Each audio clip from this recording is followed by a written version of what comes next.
মনপুরায় পুকুরে ডুবে 2 বছরের শিশুর করুণ মৃত্যু। Senior staff reporter Mohammad Shakil Khan রাজুর তথ্য ও ভিডিও চিত্রে দেখুন বিস্তারিত। ভোলার মনপুরা উপজেলায় পুকুরের পানিতে ডুবে 2 বছরের এক শিশুর মৃত্যু হয়েছে। এই মর্মান্তিক ঘটনাটি ঘটেছে উপজেলার 3 নং উত্তর সাকুচিয়া ইউনিয়নের 3 নং ওয়ার্ডে। নিহত শিশু স্থানীয় মোহাম্মদ ইউনুসের কন্যা সামিরা। পরিবার সূত্রে জানা যায়, বুধবার দুপুর 3টার দিকে শিশুটি খেলতে খেলতে অসাবধানতাবশত বাড়ির পাশে পুকুরে পড়ে যায়। দীর্ঘ সময় তাকে না দেখে খোঁজাখুঁজি শুরু করলে পরিবারের সদস্যরা পুকুরে ভাসমান অবস্থায় তাকে দেখতে পান। পরে দ্রুত উদ্ধার করে মনপুরা উপজেলা স্বাস্থ্য কমপ্লেক্সে নিয়ে যাওয়া হয়।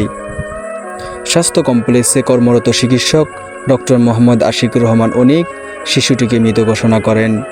তার মৃত্যুর খবরে পরিবার সহ আশেপাশের এলাকায় শোকের ছায়া নেমে এসেছে। প্রতিবেশীরা জানান, শিশুটি ছিল অত্যন্ত আদরের। মাত্র 2 বছরের ছোট জীবনে এভাবে প্রাণ হারানো সত্যিই হৃদয় বিতারক। এ বিষয়ে স্থানীয়রা জানান, গ্রামের শিশুদের নিরাপত্তার জন্য বাড়ির পাশে পুকুর ও জলাশয়ের চারপাশে সুরক্ষা ব্যবস্থা গ্রহণ করা অত্যন্ত জরুরি। অসতর্কতার কারণে প্রায় এমন দুর্ঘটনা ঘটে। ঘটনাটা ঘটছিল, বাচ্চা বাড়িতে সকালে করছিল, সকালের ভিতরে মগলে গেছিল, বাড়িতে ফিরে গেছে। ট্রিটমেন্ট করতে পারে না, সর্বোচ্চ 20 মিনিট।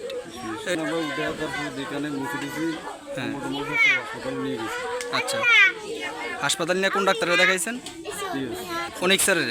আচ্ছা, অনিক স্যারে কি মৃত ঘোষণা করছে? অনিক স্যারে বলছে যে উনি মারা গেছেন। কিভাবে মারা গেল? শয়তানি করে ঘরে আসছিল, ঘরে আয়া মগ নিচ্ছে, মগ নিয়ে তারপর পানিতে যায় শয়তানি করছে। আমরা বুঝছি বাচ্চারা সব একখানে আসছিল, কতক্ষণ পরে বাচ্চা হেরে টোকেছে, খায়নি। তো মনে করছে মগ ও ফুগিরে আসছিল। তারপরে আমরা মনে বাচ্চা ফুগিরে করছে, মা বোনে টোকাইছে, খায়নি। তো আমরা মনে মগলে ফুগিরে আসছি। তারপরে ওই বইনে দেখছে বাচ্চা হচ্ছে পানি। তার মানে বাচ্চা ওঠার পর আপনারা দেখছেন? জি। কতটুকু সময় হয়েছে? সময় 10-15 মিনিট, 20-25 মিনিট, 20 মিনিট, আধা ঘন্টার মতো হয়েছে। আচ্ছা, আমরা এই যে সাথে সাথে ডাক্তারের কাছে